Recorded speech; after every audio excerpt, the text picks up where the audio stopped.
To me, AI is like one of those watershed moments in technology that's just going to change society forever. I think if you can find that mix, man, there's nothing more fun than building a startup. You know what? I got to go on a rant for a second. What has been the seemingly most minute, innocent, small moment in your career that has really made the biggest impact? So it's going to be an arms race, like it always is, like it always has been, and always will be.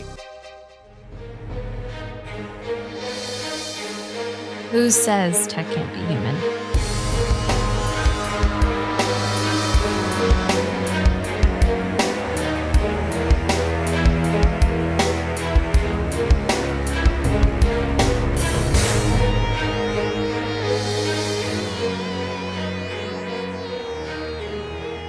What is going on, everyone? Welcome back to the show. Glad to be back again. You know what? We had a lot of fun at the RSA conference this year. We have fun at every conference, really. And every conference always leads to interesting relationships and conversations. Our guest this episode, we met at RSA. Our guest is Brian Contos, Chief Strategy Officer at Sevco. Brian, I was excited to meet you at RSA, but even more excited to have you on the podcast. Welcome to the show.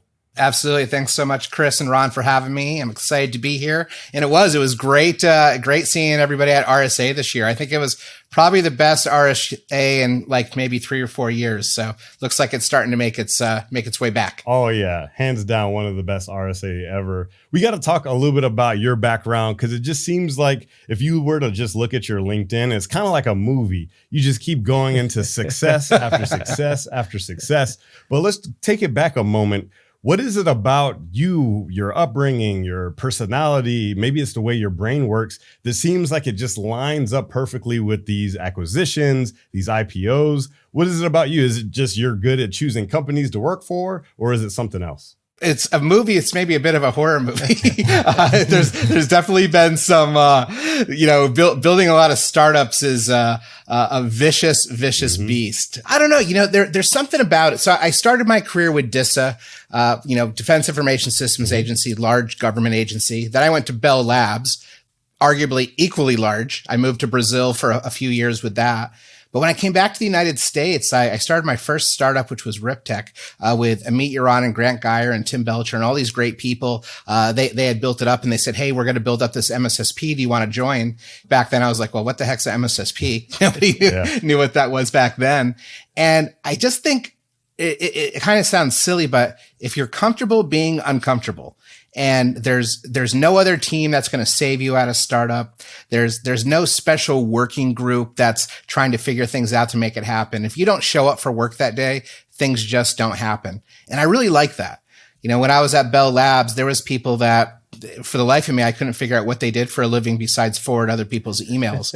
and I knew I didn't really want to be part of that big monolithic structure. Mm-hmm. So I always looked for, one, something that was kind of unique and interesting, but two, something that I think people really wanted, right? Something that was not just cool to me, but I thought that the industry really needed.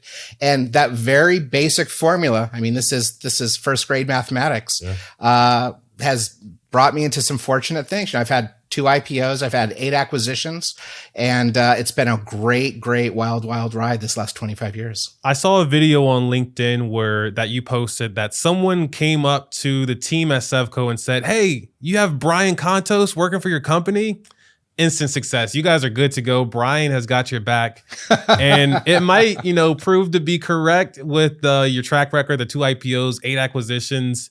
When we first spoke, you talked about retiring or at least trying to retire, but you couldn't. What's the story behind that? I've written a couple books, and I even did a documentary once on cyber war with General Michael Hayden. He was former head of the NSA and the CIA. Literally dozens of people saw it. So not a huge commercial success. And I always thought, hey, at some point, that's what I'll do. I'll write books. I'll do videos, do some boards. And I do still sit on a number of boards, but there's something about the bite of building a company and just being kind of operationally in the thick of things. During COVID, I kind of turned my brain in a different direction. I got into watchmaking, and I took watchmaking classes and, making the gears and everything. And man, that's a completely different analog kind of mental process that you go through. And by the time COVID kind of wrapped up and things were getting back to normal, I'm like, man, I love collecting watches, but making watches isn't for me. So I better stick to security.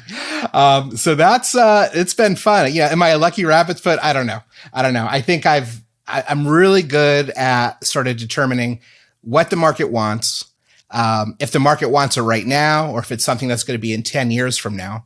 If the product or service being offered is real, and probably most important, is it a good team? Are these people that I want to work 20 hours a day, 7 days a week with? When everything's good, it doesn't matter. But when things are bad, you really want to make sure you're with good people. And is everybody just kind of driving in the right direction? And I think if you can find that mix, man, there's nothing more fun than building a startup. It's just, it just gets you excited. It's the last thing you think about before you go to sleep. It's the first thing you think about in the morning, and you just want to succeed. And I don't know if I could do that working for a big company. Maybe I could. I don't know. But a startup, to me, that's kind of the essence of what keeps me going. I'm sure you're pretty heads down when it comes to the work you're doing at Sevco, but since you're someone that's probably keeping an ear out for all of these changes and trends, technologies and threats, is there anything that is piquing your interest today that's out there that people either are working to solve or haven't even begun to start solving yet? Yeah. So, well, certainly walking around RSA, everything was about AI and chat GPT, et cetera, as it should be.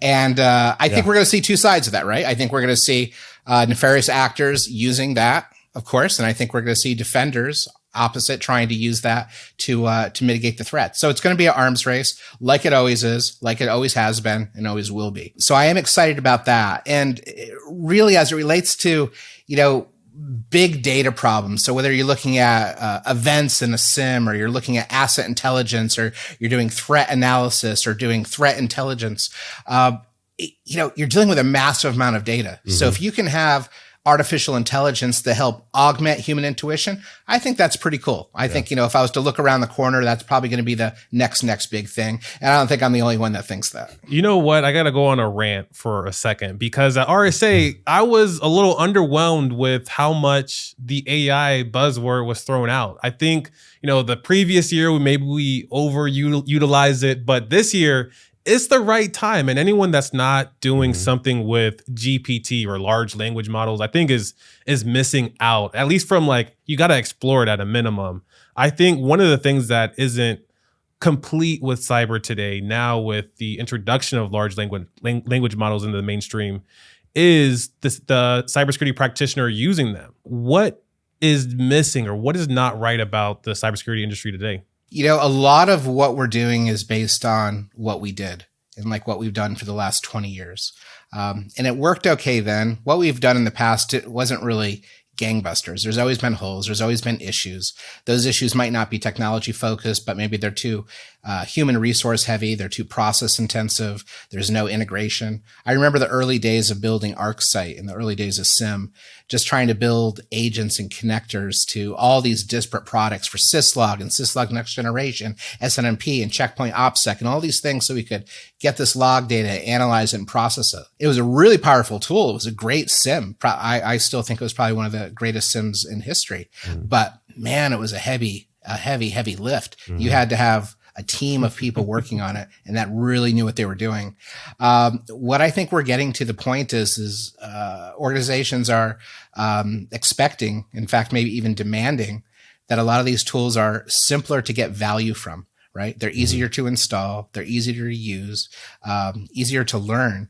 But most importantly, they're able to extract value out of those solutions extremely fast. It shouldn't take months. It should take, hours to get some level of value from these tools. And that's where we're moving. And I think AI will help with that. I think a lot of companies are kind of on the first chapter of an AI book. They're just kind of learning what they're going to do. I remember a few years ago, I saw a poster that said, if somebody says they're doing machine learning, it's because they've written some Python script. If they say they're doing AI, it's because they've written some PowerPoints. I think we're past that. Right. I think we've gotten over that hump. Trump. But now we're going to see the reality of how it's going to play out. And not to replace human intuition. Humans are always going to be such a valuable and integral part of cybersecurity, but they need some help and they need smarter tools that can help them more quickly and more easily. Have you seen anything in your past that rivals sort of this surge in AI? Because it kind of reminds me of when blockchain was getting big and NFTs. It was kind of like that. But to me, AI is like one of those watershed moments in technology that's just going to change society forever. Can you think of another situation, whether it was early on in your career, that is reminiscent of the AI surge that we see today? Yeah, I mean, we're talking big moments like Google search, right? Smartphones, cloud computing, and then probably post AI, maybe it will be quantum computing, right? I think that's going to be another sort of watershed moment. But no, we're talking about real fundamental changes, I think. I think AI will be potentially as impactful than anything we've seen in our generation, right? So it's right up there with the internet, if you will. Yeah, I'm thinking about all the different scenarios that you could use AI. I really, obviously, my background is in intelligence, so I think about a lot of intelligence applications, incident response, threat hunting.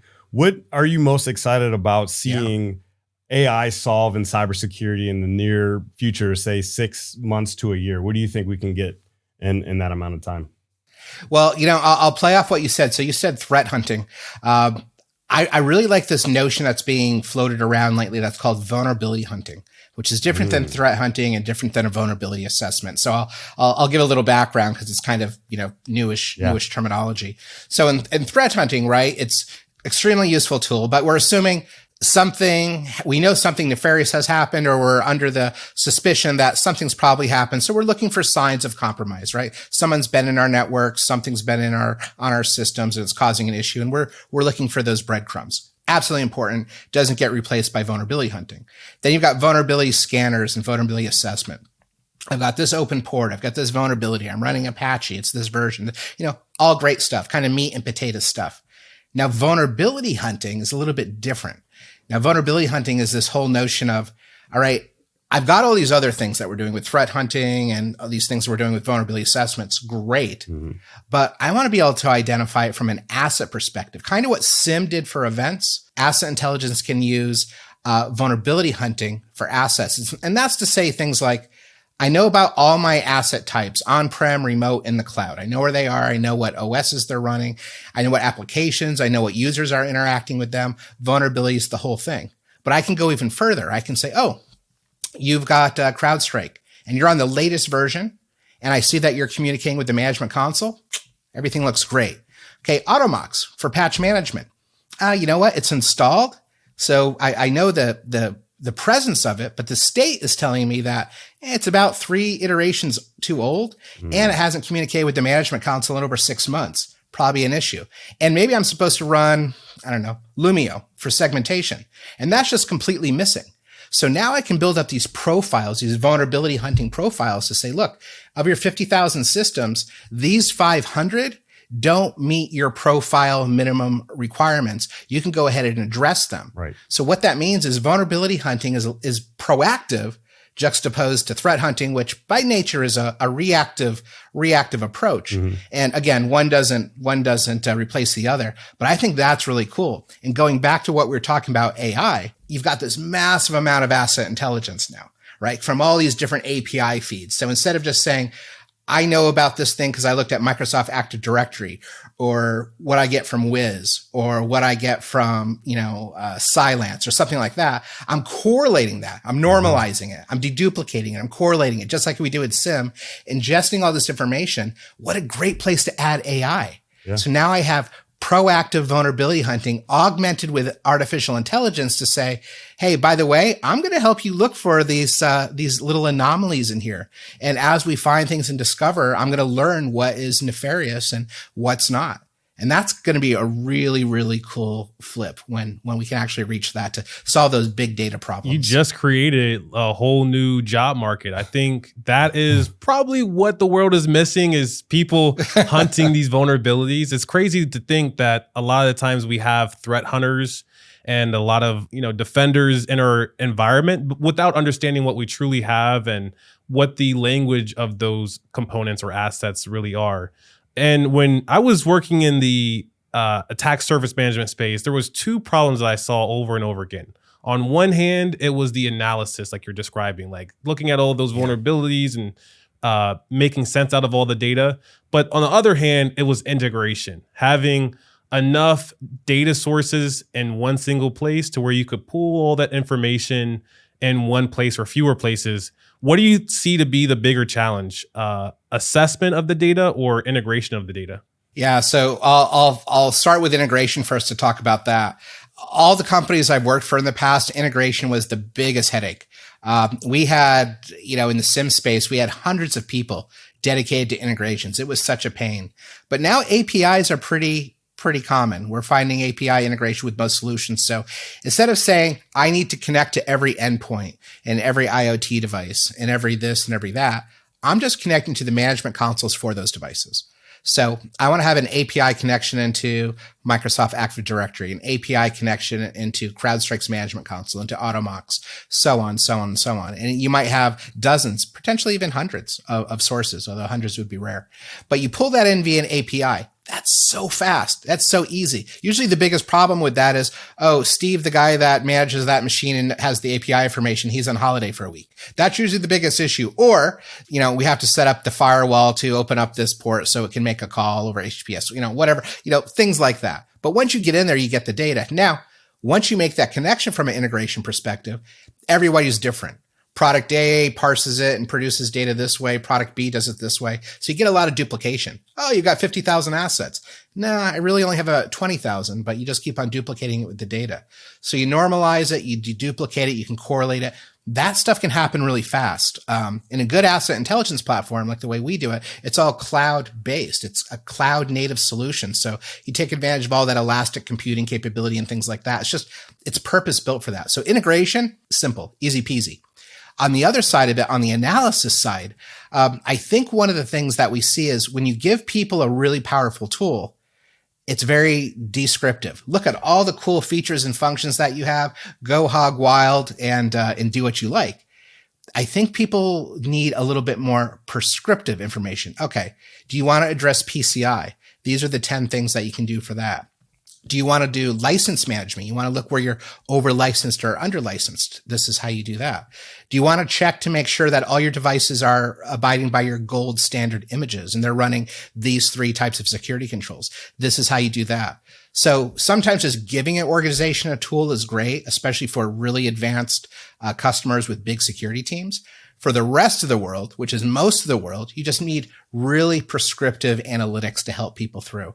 That's something that we focus a lot on. And again, to our earlier comment, I think that's something that AI will be able to help out a lot in as well. We have some news to share with you, a member of the Hacker Valley Media family. As of 2023, we became a full-time independent cybersecurity media company, and we're committed to bringing you the most powerful, thought-provoking stories in the field of cybersecurity. And we learned we can't do it alone. We'd love to invite you to our exclusive Patreon community where we host a monthly mastermind where you can meet like-minded individuals in the field of cybersecurity that are trying to be more creative and be the best version of themselves that they can be. We would love if you took a second and visited patreon.com/Hacker Valley Studio, and we'll see you in the mastermind.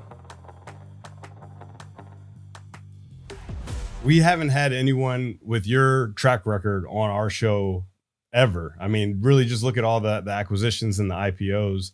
And I'm sure it's an easy question to answer to say like, hey, what was the most impactful moment in your career and how did it impact your career going forward? But I'll flip the question this way. What has been the seemingly most minute, innocent, small moment in your career that has really made the biggest impact in your career? Wow. That's a good one. Early on in my career, when I left Bell Labs and I went to Riptech, I was running like a professional services group doing pen testing, security assessments, things like that. And that was augmenting our revenue until we built up our MSSP practice. And in doing that, before I joined, I was just a heads down security engineer, maybe a little system administration, network administration, but I was all about security. And I think one of the reviews I got from my boss when I was with Bell Labs was, great this and this, but technically arrogant. and so I was really focused on, hey, I'm an engineer, and salespeople and biz dev people and all those guys are losers. When I came to RipTech, one of the hats I had to wear was sales engineering. And I actually had to get out with the sales team in front of customers and do pitches and respond to RFPs and work with partners and develop a channel and all these things. And that was a completely different world. And it just kind of happened. I didn't ask for it. I wasn't looking for it. It just kind of had to be done. Again, when you're with a startup, you wear 50 hats and you have to be comfortable being uncomfortable because you're doing a lot of stuff that's not in your lane. And I think doing that really exposed me to a lot of things, sales, BD, a little bit of marketing, certainly more senior level management and what boards are interested in seeing and that sort of thing. So just being forced to get out of my comfort zone and do something that was orthogonal to where I thought my career was headed, and certainly orthogonal to what I had done in the past, I think was probably one of the biggest changes I had. Because then when I started looking at businesses in the future, after we sold RipTech to Symantec, I was like employee, 5 or 10 or something like that at ArcSight. We were very small. We were in Sunnyvale in the back of a dentist office with no customers. So when I joined that, it really allowed me to kind of assess the entire business and the vision of it. I don't think I would have had that ability had I not have had that opportunity at RipTech to kind of get exposed to all the different little areas within the organization. Certainly not become an expert in those, but understand how they work and, more importantly, how they interoperate with each other. Love that. Sometimes it's really the small touches that lead to a big finish. Yeah. And I think that's really what the story is. Yeah. And it's funny, like when I found Sevco, I had known the team here for quite a while, especially the founders, JJ Guy and Greg Fitzgerald. Both have had absolutely great, successful careers up until this point. Greg Fitzgerald has had a number of great exits, including SourceFire and Cylance, and JJ came from Carbon Black. And they came together and they put something interesting in place with Sevco. And I think the thing that drew me to that, and kind of looking back on the past companies that I've worked with, is that it was something foundational. It wasn't a solution that operated in a silo in of itself. And not to say all solutions like that are bad. There are some good solutions that do that. But what was interesting about Sevco and asset intelligence is it's foundational to everything else. So it makes CMDB better. It makes ticketing better, SIM, SOAR, etc. So because of that, you're increasing the ROI of what you've already got. When you find a solution that can do that can up-level your security tools. And I should also say this is just as impactful for IT operations and also GRC as it is for security. It can up-level all of that. That's a winner. That's when you want to dive in. And that's when you want to say, hey, this is going to be a game changer. This isn't just another Me Too product that says, oh, I do what they do, but I do it better. This is actually saying, I'm actually doing something different and I'm doing something new, which is actually kind of unusual in security. So if you can find that, and if it's real, and it's again, good team, good product or service, the right market timing, jump in, do the 20 hours a day and loving it kind of thing. And it's, hopefully there's a big reward. None of us bat 1,000, but if you find that combination often enough, you can get pretty darn close. And if you don't bat 1,000, find Brian, because he does. You know what? And we got to continue this on because we, have been speaking, Brian and I, and also Sevco is here in Texas. I live in Austin. Sevco is Austin, headquartered in Austin. So we're definitely going to keep the conversation going and bring y'all back on the show. Brian, it was a pleasure. Thank you for taking the time out of your busy day to jump on the mics with us. For anyone that wants to stay up to date with Brian, be sure to check out his information in the show notes below wherever you're watching. And with that, we'll see everyone next time. Bye, everybody.